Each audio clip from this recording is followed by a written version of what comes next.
Nigeria's 50 years of nationhood, one outstanding and most dependable human capacity development center that has been in existence for 30 years, building people to build the nation's financial system to become a financial powerhouse, both locally and internationally, is the Financial Institution Training Center, FITC. From an historical perspective, two prominent and distinguished personalities that played a pivotal role in the think tank of the famous Okigbo panel that midwifed the formation of the Financial Institution Training Center is Royal Highness Oba Oladile Olashore de Ajagusi Ekun Iloku Ijesha of Osun State, and an erudite scholar and a financial technocrat, Dr. Gamaliel Onosode, gave a vivid account of the deliberate and purposeful effort made to realize the establishment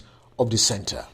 Well, I still remember quite reasonably why the federal government set up the committee under the then Commissioner for Finance, Ikukinam. Ikukinam happened to be a former Director of Research in Central Bank. And he set up the committee to review the financial system as a whole because of the expansion of the institution within the system, because of the growing economy. I can recall vividly that at that time, I was in the Central Bank as the Chief Bank Examiner and Director of Banking Supervision. The economy was going at leaps and bounds. And for the first time, we were recording, unlike now, we are recording billions in our budget proposals. And this again, the institutions that will manage these billions have to be attuned to meet the expanding growth of the economy. And the Financial System Review Committee was set up under the chairmanship of the late Pius Okigbo. As a member of the Financial System Review Committee itself, I was a major resource fellow in my capacity as the Chief Bank Examiner of the Central Bank of Nigeria. And it is from our own experience and desire that many of the decisions or conclusions of the committee as bordering on the banking system and the training of banking personnel and a few other things that are related to the to the banking system, where I was a major resource fellow in this area. And it's been my pet ambition for a long time to see how we can increase the development of the banking personnel to meet the growing need of the banking system. I realized earlier that the foreign banks had resources for training their personnel, but the indigenous banks lack such resources. My intention for bringing into focus the central bank involvement in development of banking personnel is to ensure that those banks with specialty can spare their resources to train those banks, the staff of those banks that lack such resources. I recall in those days that the British banks were noted for first-class approach to banking operation development. They are very good in the scheming for banking operation generally. Whereas when you come to the credit analysis, the American banks were super. So my intention is to see how these banks with major, this international bank that have expertise can part with their expertise to the indigenous banks in particular that lack the facilities to be able to train their staff to the high quality. Secondly, as the bank examiner, we wanted to standardize the system so that it would be easier to be able to compare one bank with the other. And this is where we came about introducing to the system that the central bank should be involved. And this was contained to the Okigbo Committee's report, that we should be involved in the development of banking personnel for the use of the banking industry, so that the standard can be the same.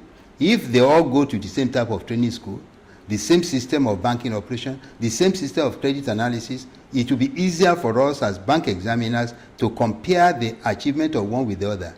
And this is what gave rise to the creation of the FITC?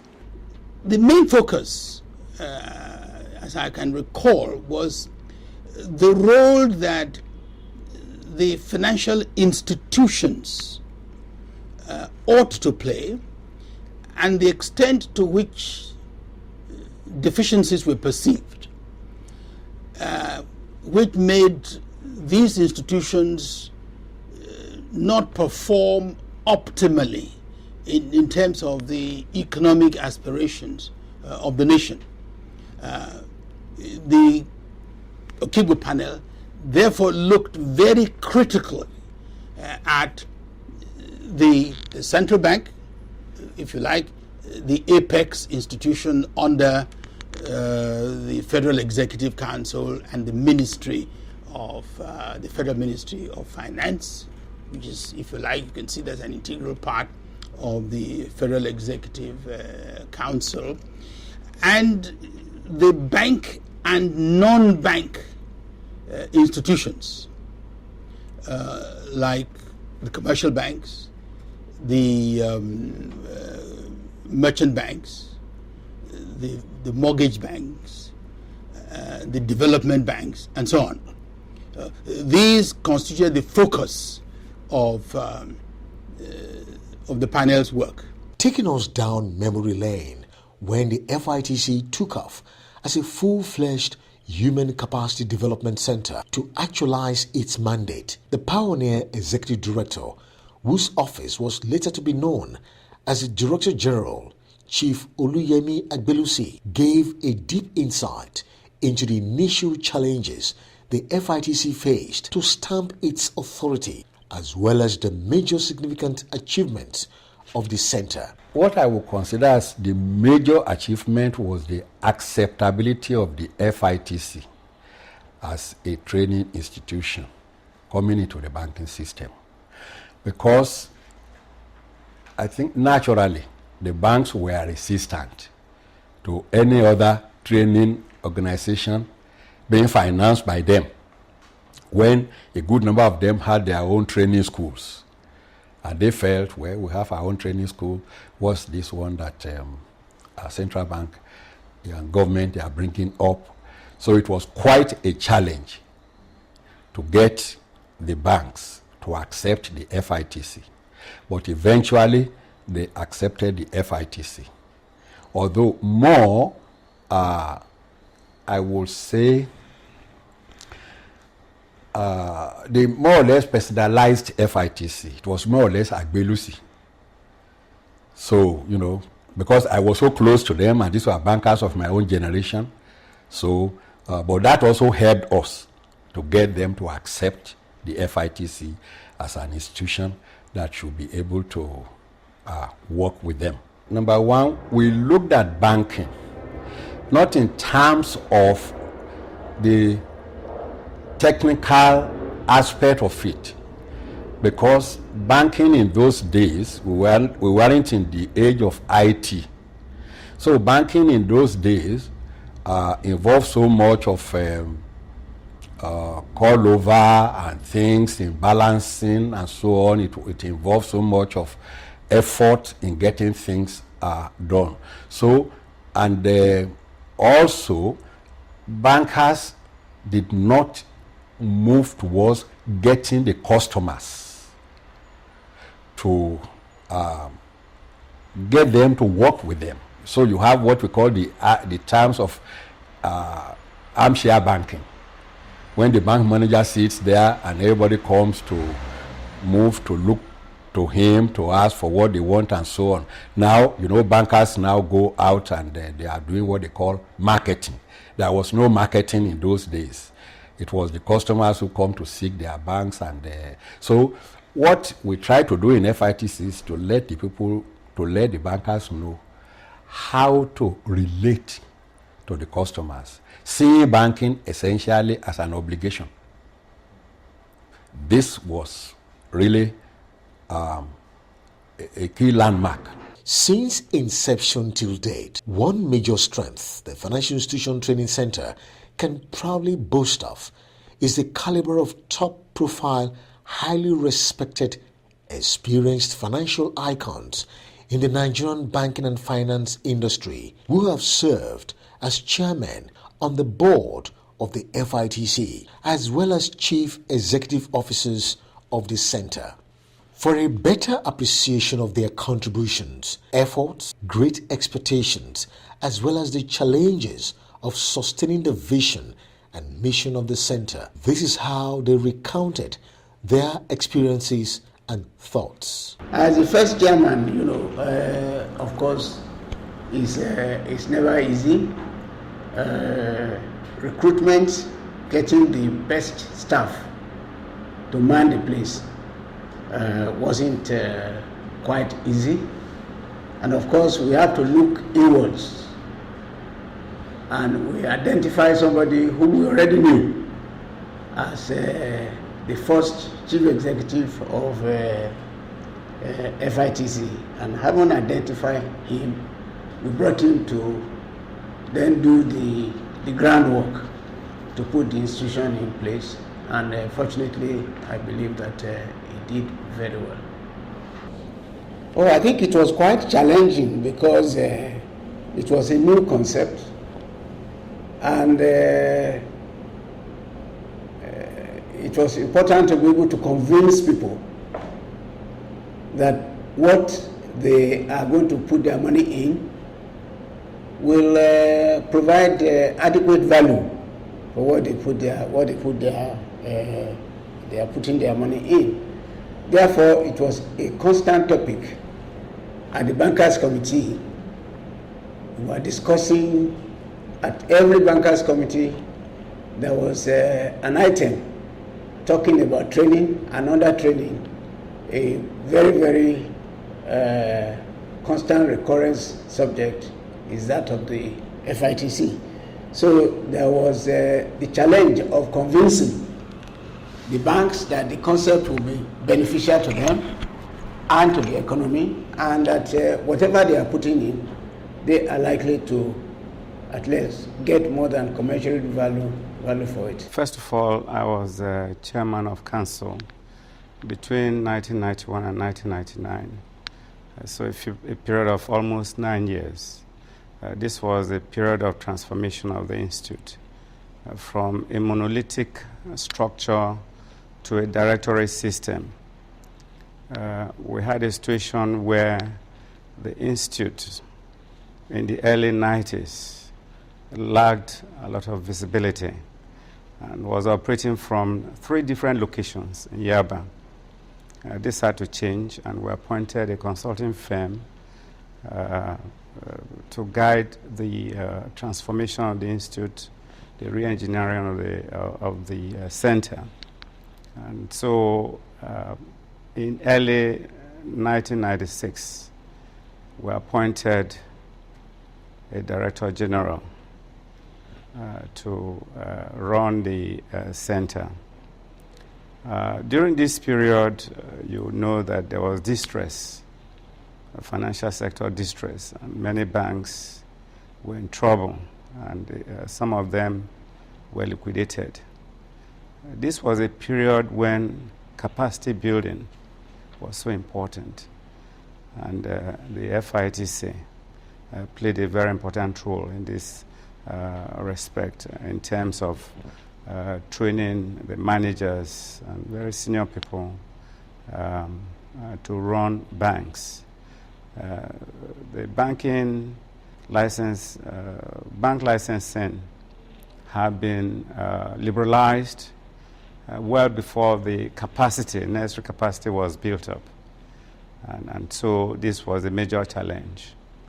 And the FITC was very much involved in the training of managers that will run banks and other financial institutions. My experience of FITC was certainly part of my memorable experience of how things should be in the financial sector. First, the cooperative nature of FITC itself. It is a cooperative formed by the Bankers Committee, so every member of the Bankers Committee felt committed, was represented either directly or indirectly. The board representation, in fact, was rotational, by the banks, even though the chairmanship and the deputy chairmanship or vice chairmanship were determined by CBN and NDIC. But it was a board that really, in many ways, was an epitome of how things should be structured in Nigeria, where the objectives were very clear, the membership was quite professional, and the focus of the board was such that it left the management to do what management was supposed to do, and basically gave direction and directives. So in my experience, in a nutshell, was one of the key memorable events that I remember in my participation in the financial sector. It was a very exciting experience. FITC, of course, you know, is owned by the Bankers Committee, and it's been involved, it's been at the vanguard of capacity building for years. Indeed, it was a very rare privilege for me to be chairman of council, and together with eggheads that we had, professors in the university and other CEOs of other banks, we've been able to achieve a lot in developing capacity, particularly because the time I chaired the committee was when the industry transited and consolidated. I mean, we all remember the famous banking industry consolidation. We were able to brace up to the challenge by ensuring that we raise the level of our training to be able to take on additional challenges in the industry then. My experience as chairman of the board of FITC has been an excellent experience. It's one that I have found rewarding for several reasons. I find the FITC a very vibrant institution. I find it a learning institution, and it is my privilege and pleasure to work with colleagues on the board of FITC who represent the very best from a number of financial institutions. I appreciate a lot their dedication to the mandate of FITC and their support for the institution. So I found it actually a learning experience for me as well, and an opportunity for me to contribute to adding value in the financial services sector. I joined FITC on the 2nd of January 1996, and it was a time when the entire sector was going through major problems, and there had been a decline in patronage. Many of the owners of FITC had lost confidence. Some had even lost interest in the FITC. The finances were down. There were lots of challenges. Don't forget that before I joined, the pioneer CEO had taken a leave of absence, and he had to go, and he was appointed a commissioner in his state, and so they had an acting DG, and lots of issues led to what I met. And so we had to meet a few challenges. One of that was to re-engineer the processes of the center. When I took over, the center's processes tended towards what we tend to find in the public sector, which was more in terms of ensuring that nobody made any mistake, a lot of control. One major task I had was to change that to a commercial orientation, where of course mistakes would be made, but of course there was accountability and there was rigorous process to get things done. The second thing we did was to re-engineer the entire system itself. A key element of that was to change the orientation. The experience so far since coming to FITC in May 2009 has been very engaging. The FITC mandate is very broad and is very wide, and it's pervasive across the sector. Meanwhile, the sector has been very active, highly dynamic, with so many issues happening at the same time. And also within the specific sector, there are industries, and those industries, some of them have common features, some of them have different issues facing them. So since coming to FITC, one of the challenges is staying at par with the rate at which things were happening, and then also putting on the thinking cap to be able to add value to the stakeholders within the system since that time. That was even much more important, as FITC, as at the time I took over, was a 28-year-old organization that reached the edge of its growth phase. So it needed rejuvenation and re-engineering. Internally, we had infrastructure, we had policies, we had systems. But some of those policies and systems and infrastructure were outdated and needed to be upgraded to be at par with the wider sector. So one of the challenges was infrastructure upgrade, Another one is that to rekindle the essence and the zest in the staff and also re-engage our stakeholders. So that has been the key thrust for us going forward since I resumed. That was why we moved from from Apapa to Yaba. We bought the property that we now had, and we're also able to consolidate on finalizing the title documents to our land in Lekki. That's an infrastructure upgrade. Our IT platform had to be reactivated and enhanced to help us deliver services now, not just internally in Nigeria, but also people globally and also in the diaspora. That's why we had to upgrade, and now we are offering e-recruitment and e-learning, which is accessible to people all over the world 24/7. Also, apart from that, some of our partnerships entail using software and IT-based assessment tools. Those things also required a good platform. And those were one of the issues that, if you see, our server room now is now upgraded, and we also had to practice contingency measures, business continuity.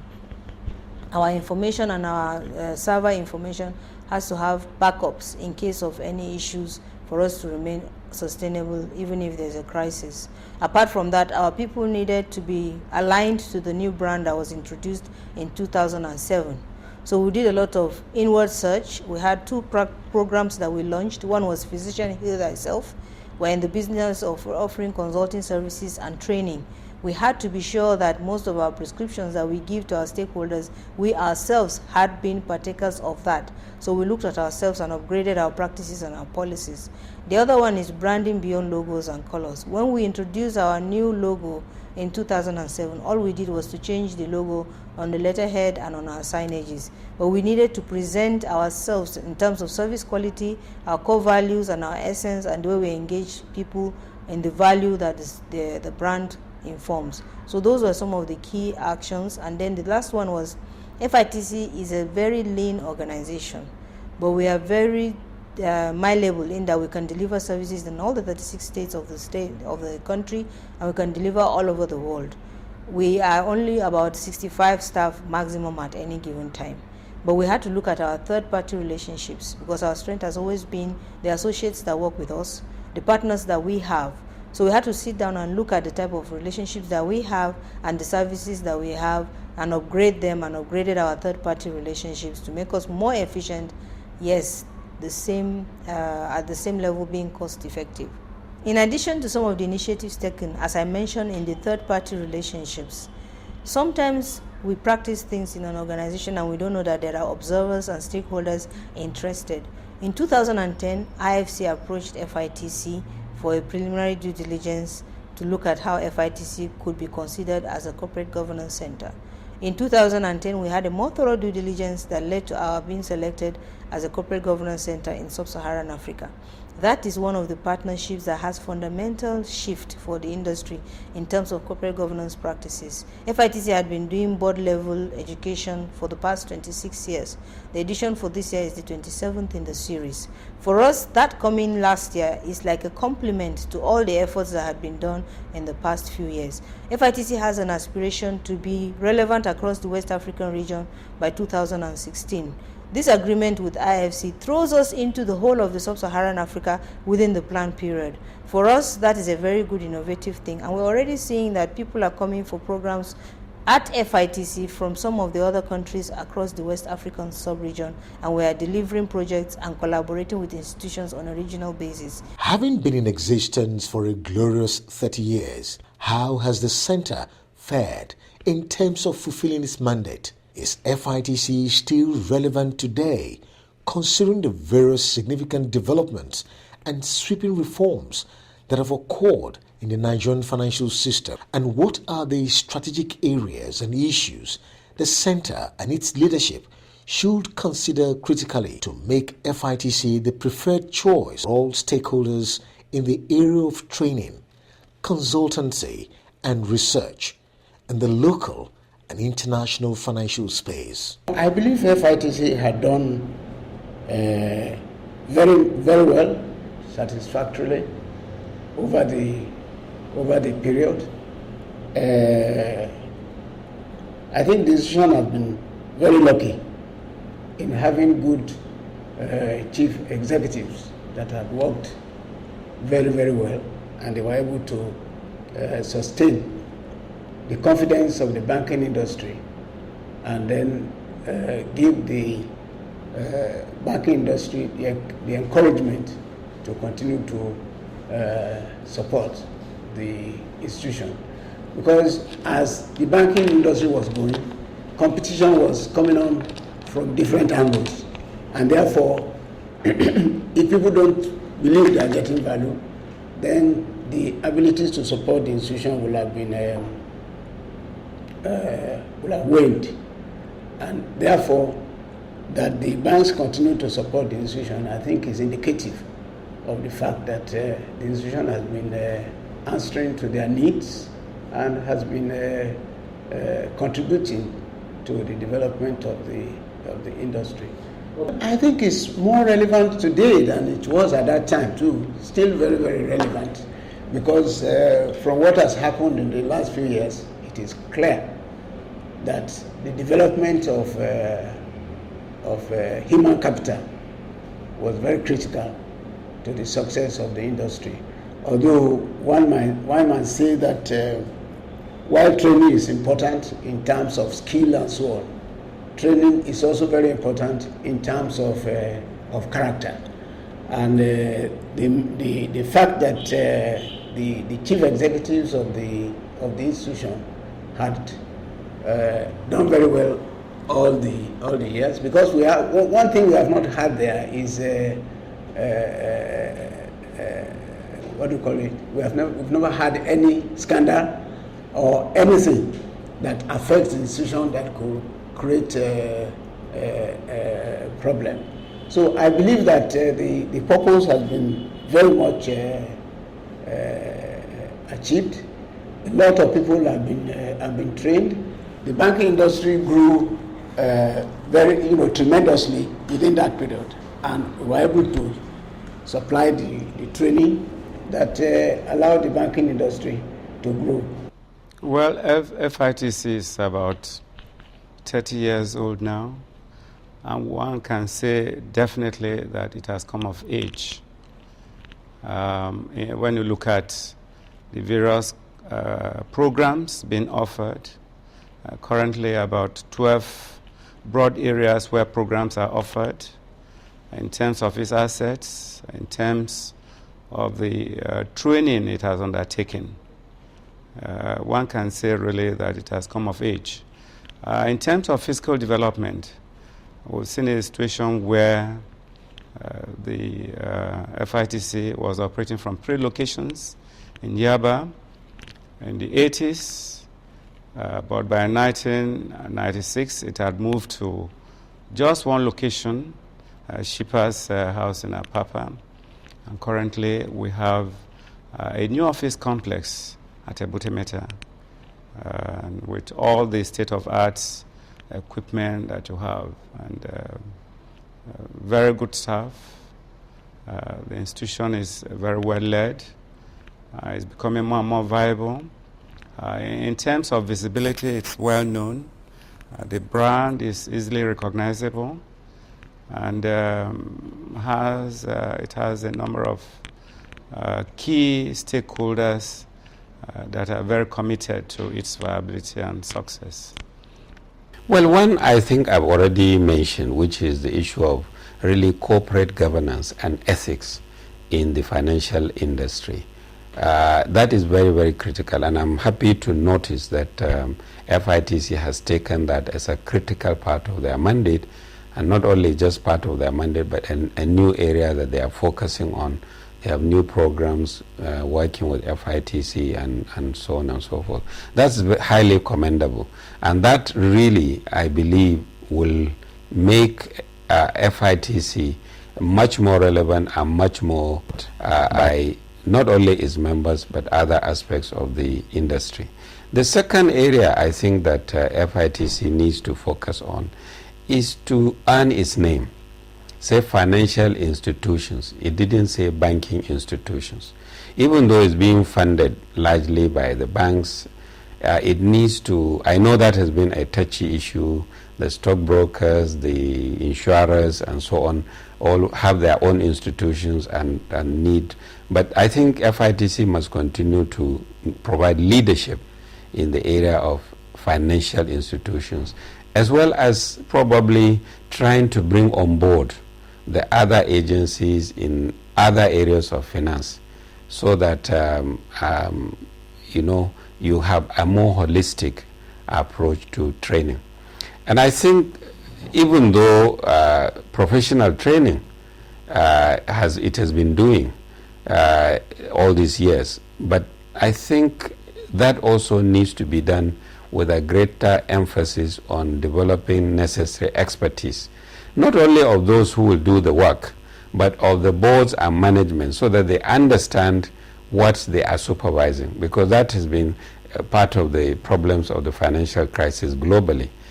You have supervisors, senior people in management and on the board that really don't understand what the products, the business that is being done by people below them that they are supervising.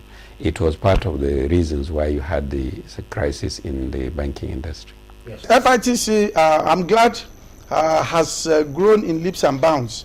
When the idea was conceived for us to have FITC, they concentrated only on training. Today, they are not just trainers.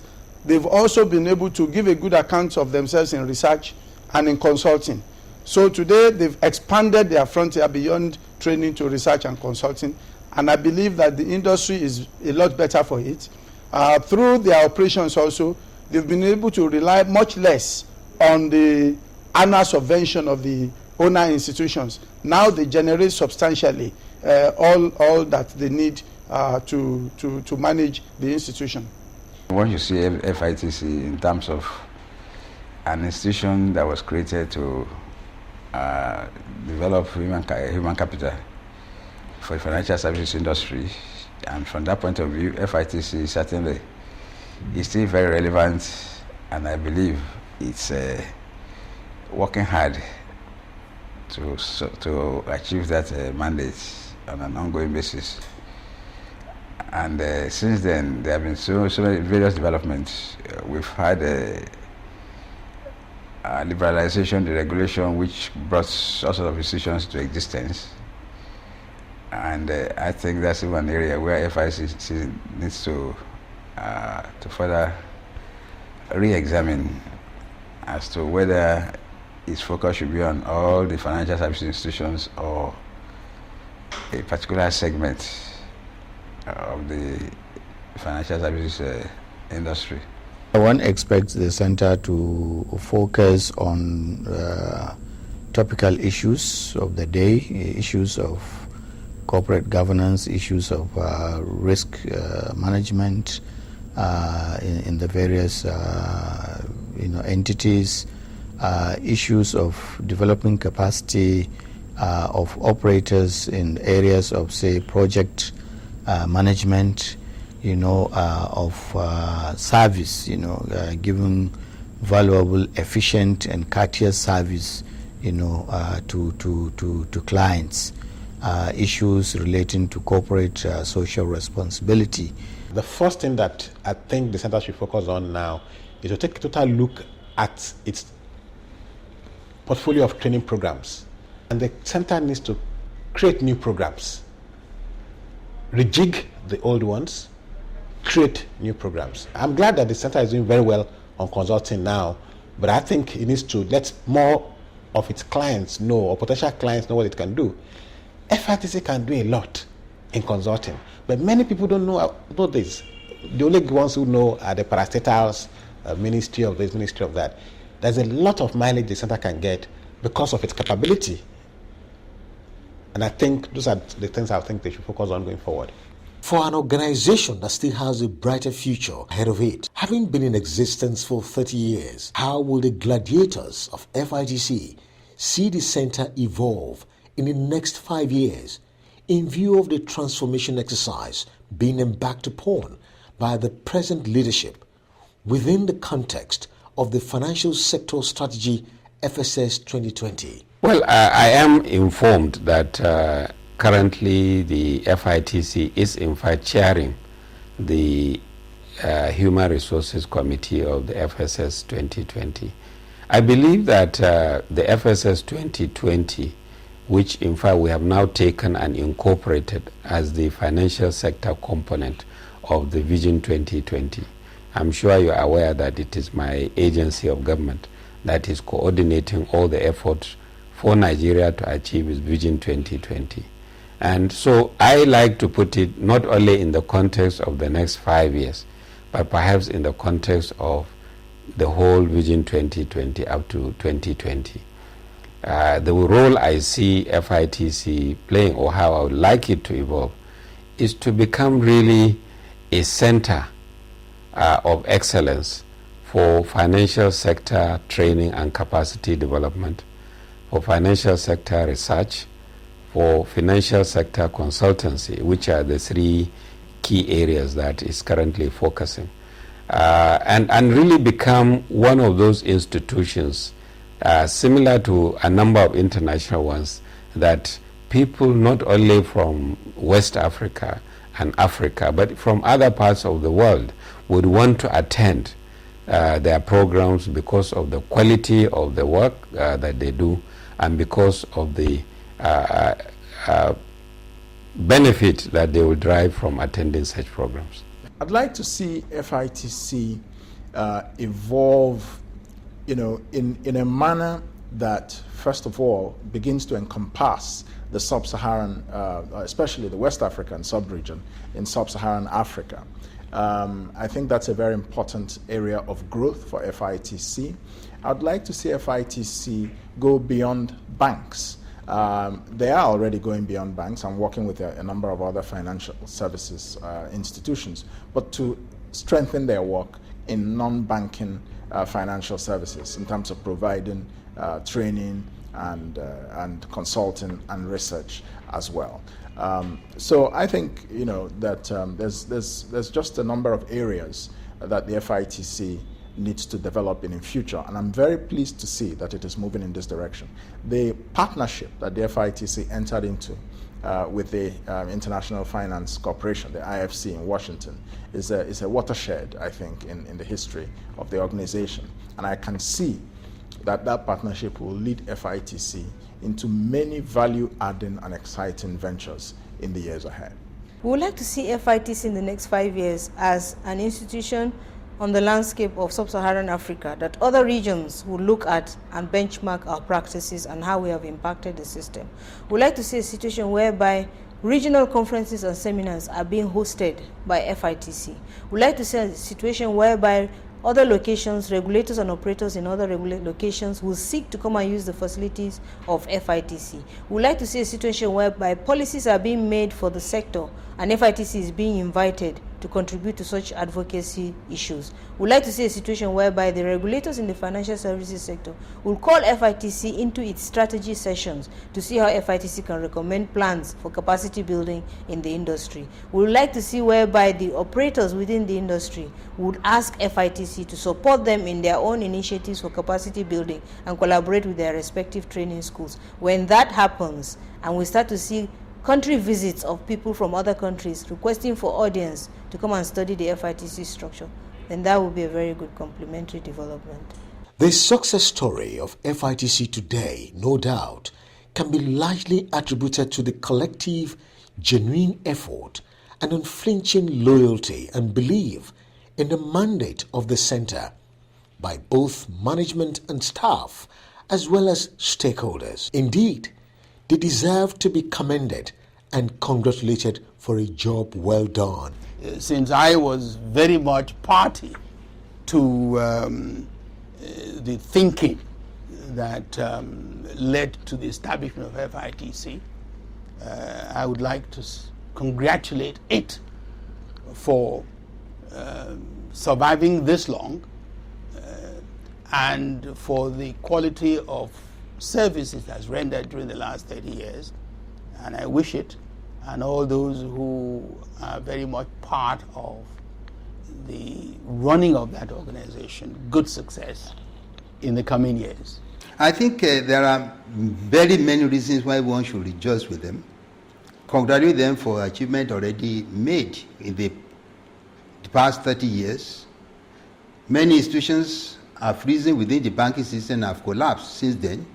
They still retain and they are able to carry their heads above the water. And they have been doing things which are considered relevant to the system, for the development of the system. So they deserve congratulations from everybody that have had occasions to interact with them or to be involved in their establishment. So for the management of the institutions that have seen them through these years, they should be congratulated. FITC, in my own opinion, has done creditably well in terms of achieving its mandate, and I believe FITC has an ongoing reform program, and in that respect, I believe FITC will also need to take a critical look at the ongoing banking reform and to enable it to position itself to be able to render services. I want to wish them a successful 30th anniversary celebrations, and to also wish that FITC will continue to grow from strength to strength. I'd like to congratulate the staff of FITC for the hard work that they have put into building this great institution.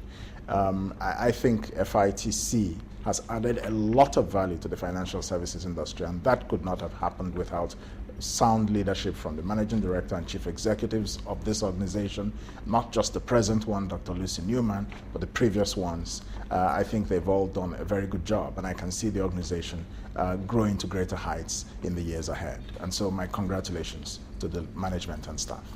We're celebrating FITC's 30 years, but as chief executive and managing director of the organization, I know that without our stakeholders, we wouldn't have had anything to celebrate at a time like this. There are institutions that have patronized us over the years and given us opportunity to serve them. There are some professionals in the industry that have stood by us and helped us to deliver the services that we deliver. There are some organizations that have found us worthy to partner with in delivering our services. And there are some people also that have been advocating for the mandate of FITC and presenting us in the areas where we could contribute. For this, at this time, I would like to say thank you for all those people that have been actively supporting us. And we know that we've also had wonderful men and women that have worked with FITC over the course of its life, and some of them have remained active. Some of them are now our associates, some of them are our facilitators. I would like to thank them especially. And I know that all the leaders that have served in FITC, the previous chairman, the previous vice chairman, the previous CEOs, and other members of the council have remained interested in the mandate of FITC. And that is why we have introduced the FITC Professional Persons Network to remain to tap into that database. I would like to thank them for all the support, and I will still urge for their continued support in the years ahead as FITC faces the remaining challenges in the industry. Especially for the staff of FITC that work day in, day out, travel all over the country, travel outside the country to ensure that our services are delivered in line with the values of FITC.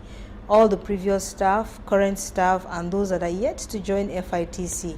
FITC has a special mandate, and working with FITC gives a special feeling of contributing to society. And I know many of them have given a lot of their effort and their time and their creativity. I would like to thank them especially because without their effort, the remaining leaders wouldn't have had a very good tenure. And I want to urge them to continue to remain steadfast in the service of FITC. I think perhaps the fact that we have people that have left FITC as staff before, having opportunities to serve the organization even after they have left, makes FITC a very special organization. And I personally feel highly privileged to be the chief executive of a special organization like this at this 30th anniversary. Thank you. FITC at 30, no doubt, is simply a vision realized, a mission possible, a promise made to continue to deliver, and a promise kept.